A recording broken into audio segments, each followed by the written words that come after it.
పల్నాడు జిల్లా చిలకలూరిపేట రోడ్డు ప్రమాదం కేసులో సంచలన విషయాలు వెలుగులోకి వస్తూ ఉన్నాయి. ఈ కేసులో ప్రధాన నిందితుడు వెంకట్ నాయుడు దొంగ కార్ల దందా ఒక్కొక్కటిగా బయటపడుతూ ఉన్నాయి.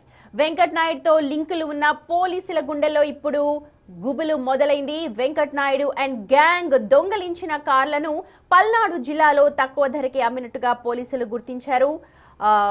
5 విద్యార్థులు చనిపోయారు. ఈ రోడ్డు ప్రమాదంలో దొంగ అవతారం ఎత్తాడు. బ్రేక్ ఇన్స్పెక్టర్ గా వెంకట్ నాయుడు దొంగ అవతారం ఎత్తాడు. వాళ్ళ నాన్న ఏఎస్ఐ కావడంతో ఎప్పటి నుంచో ఈ దందాకు తెరలేపుతూ ఉన్నాడు. అయితే ముందు ఉన్న ట్రక్ ని పక్క కాపడంతో వెనకనొస్తున్న వెహికల్స్ ఒక్కసారిగా ఆ ట్రక్ ని గుద్దుకొని అక్కడికక్కడే స్పాట్ లో చనిపోవడంతో ఈ వెంకట్ నాయుడు అరాచకాలన్నీ కూడా ఒక్కొక్కటిగా బయటపడుతూ ఉన్నాయి. ప్రస్తుతం 5 అరెస్ట్ చేశారు పోలీసులు. భాను అంజీలతో కలిసి ఒక బృందంగా ఏర్పడి ఈ వెంకట్ నాయుడు కార్ల చోరీకి పాల్పడినట్టుగా పోలీసులు అయితే గుర్తిస్తూ ఉన్నారు. వెంకట్ నాయుడు చేసిన అరాచకాలు ఒక్కొక్కటిగా బయటకు వస్తూ ఉన్నాయి. ఇప్పటి వరకు వందలాది కార్లను దొంగలించి అమ్మినట్లుగా పోలీసుల విచారణలో వెల్లడైంది. వెంకట్ నాయుడు వద్ద ఎక్కువగా కార్లు కొన్నది జిల్లాకు చెందిన పోలీసులేనని కూడా సమాచారం ఉంది. అయితే ఈ దొంగ కార్ల లిస్ట్ లో తమ పేర్లు ఎక్కడ బయట పడతాయోనంటూ పలువురు పోలీసుల గుండెల్లో ఇప్పుడు గుబులు మొదలైంది. ఇటీవల సస్పెండ్ అయిన చిలకలూరిపేట అర్బన్ ఎస్ఐ రెహమతుల్లాకు 4 కార్లు అమ్మినట్టుగా కూడా పోలీసులు గుర్తించారు. మొత్తం లిస్ట్ అంతా కూడా పోలీసుల దగ్గర ఉంది. మరోవైపు గుంటూరులోని ఓ షెడ్ లో మరో 9 కార్లు కూడా విక్రయానికి రెడీగా ఉంచినట్లుగా పోలీసులు సమాచారం అందుకున్నారు.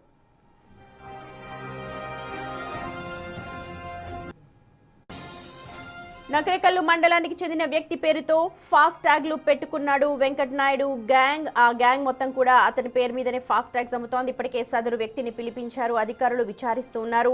ప్రస్తుతానికైతే భాను అంజీ పరారీలో ఉన్నారు. మరోవైపు బదిలీ అయిన వెంకట్ నాయుడు తండ్రి ఏఎస్ఐ పాత్రపై కూడా విచారణ చేస్తారా లేదా అన్న అనుమానాలైతే ఉన్నాయి. వెంకట్ నాయుడు బృందం అరాచకాలపై సిట్ లేదా సిఐడితో విచారణ చేస్తే మరిన్ని కీలక విషయాలు బయటపడే అవకాశం ఉందంటున్నారు స్థానికులు.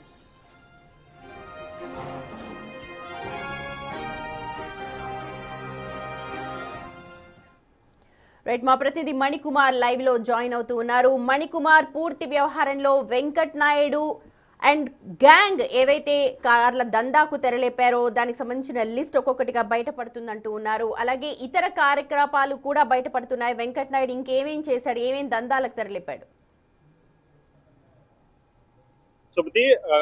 ఉమ్మడి గుంటూరు జిల్లాలో కలకలం రేపినటువంటి సంచలనం సృష్టించినటువంటి చిలకలూరుపేట రోడ్డు ప్రమాదానికి సంబంధించిన ప్రధాన నిందితుడు ఎవరుతున్నారో వెంకట్ నాయుడుకి సంబంధించి పోలీసుల విచారణలో కీలక విషయాలు వెలుగు చూస్తున్నాయి. ఇప్పటికీ ఈ కేసుకు సంబంధించి వెంకట్ నాయుడుతో సంబంధం ఉన్న నేపథ్యంలో ఆ చిలకలూరుపేట అర్బన్ ఎస్ఐ రహమతుల్లాను సస్పెండ్ చేశారు. మరోవైపు వెంకట్ నాయుడు తండ్రి ఏఎస్ఐను కూడా బదిలీ చేశారు. అయితే మొదటి నుంచి కూడా వెంకట్ నాయుడు ఇదే నేర ప్రవృత్తికి అలవాటు పడి మొదటి నుంచి కూడా ఇటువంటి అరాచకాలను కూడా చేస్తున్నట్టు కూడా పోలీసులు ప్రధానంగా గుర్తించారు. ఏదైతే పట్టుబడినటువంటి నిందితులు ఎవరైతే ఉన్నారో నిందితులతో పాటు మరో 2 అంటే పల్నాడు జిల్లాకు చెందినటువంటి భాను, అదేవిధంగా అంజీ, వీళ్ళందరూ కలిసి ఒక టీమ్ గా ఏర్పడి అరాచకాలను. అయితే మణికుమార్, మొత్తం వ్యవహారం కూడా ఏఎస్ఐ కొడుకు కావడం వల్ల వెంకట నాయుడు ఈ దొంగ దందాలకు తెరలేపాడు. గత కొంతకాలంగా ఇవన్నీ చేస్తూ ఉన్నాడు.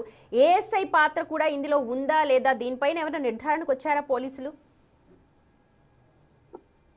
వాస్తవానికి ఏఎస్ఐ మీద నుంచి మొదటి నుంచి కూడా ఏఎస్ఐ శ్రీనివాస్ మొదటి నుంచి కూడా పెద్ద ఎత్తున ఆరోపణలు ఉన్నాయి. అక్కడ ఎన్నో ఏళ్ల నుంచి కూడా నరసరావుపేట స్టేషన్ లోనే టెస్ట్ వేసి అక్కడే ఉండి సెటిల్మెంట్ దందాలు చేస్తున్నట్టు కూడా పెద్ద ఎత్తున ప్రచారం జరుగుతుంది. కొడుకు వెంకటనాయుడు అడ్డపెట్టుకుని ఇట్లాంటి అరాచక కార్యక్రమాలను కూడా ప్రోత్సహిస్తున్నట్లు కూడా పోలీసులు ప్రధానంగా గుర్తించిన నేపథ్యంలో అతన్ని ప్రస్తుతానికి బదిలీ చేశారు. అయితే ఈ కేసుకు సంబంధించి వెంకటనాయుడు వ్యవహారంలో ఉన్నటువంటి పోలీసులకు సంబంధించిన లింకులకు సంబంధించి ఏఎస్ఐ కూడా విచారణ చేస్తారా లేదా అనే దాని మీద ఒక ఉత్కంఠ నెలకొంది. ఎందుకంటే మొదటి నుంచి కూడా వెంకట్ నాయుడు తండ్రి ఏఎస్ఐ శ్రీనివాసం అండదండలతోని ఈ వ్యవహారాలన్నీ కూడా నడిపించినట్టు కూడా ప్రచారం జరుగుతున్న నేపథ్యంలో ఇప్పుడు ఏఎస్ఐ శ్రీనివాస్ సంబంధించి విచారణ చేస్తారా లేదా అతని మీద ఎటువంటి చర్యలు తీసుకుంటారని ఒక చర్చ కూడా నడుస్తుంది. ఇప్పటికీ అతన్ని బదిలీ చేసి ఉన్నతాధికారులు గమ్మునున్నారనే ఒక పెద్ద విమర్శలు కూడా వస్తున్న నేపథ్యంలో ఏఎస్ఐ శ్రీనివాస్ మీద చర్యలు తీసుకుంటారా, ఎటువంటి చర్యలు తీసుకుంటారు, అతని పాత్ర మీద ఎలాంటి విచారణ చేస్తారు, అందులో ఎలాంటి విషయాలు వెలుగు చూస్తేనే ఒక చర్చ కూడా జరుగుతున్న పరిస్థితి కనిపిస్తుంది. ఇప్పటికైతే ప్రస్తుతానికి అదుపులో ఉన్నటువంటి దీంతో పాటు బయట పరారీలో ఉన్నటువంటి భాను, అదేవిధంగా అజ్జి వాళ్ళని కూడా అదుపులోకి తీసుకున్న తర్వాత పూర్తిగా దీనికి సంబంధించి కీలక సమాచారాన్ని కస్టడీలోకి తీసుకొని వెలికితీసే అవకాశం రైట్ మణికార్, థ్యాంక్ యూ సో మరోవైపు మచ్. మొత్తానికి వెంకట్ నాయుడు గ్యాంగ్ లో ఇద్దరినైతే పోలీసులు పట్టుకున్నారు, మరో ఇద్దరు పరారీలో ఉన్నారు. ఈ పూర్తి వ్యవహారంలో ఏఎస్ఐ పాత్ర ఎంత మేర ఉంది, ఇతరులు ఎవరు అన్న దానిపైన సిట్ కానీ లేకపోతే సిఐడి విచారణ జరిపించాలి అని అంటూ అక్కడ స్థానికులందరూ కూడా కోరుకుంటూ ఉన్నారు.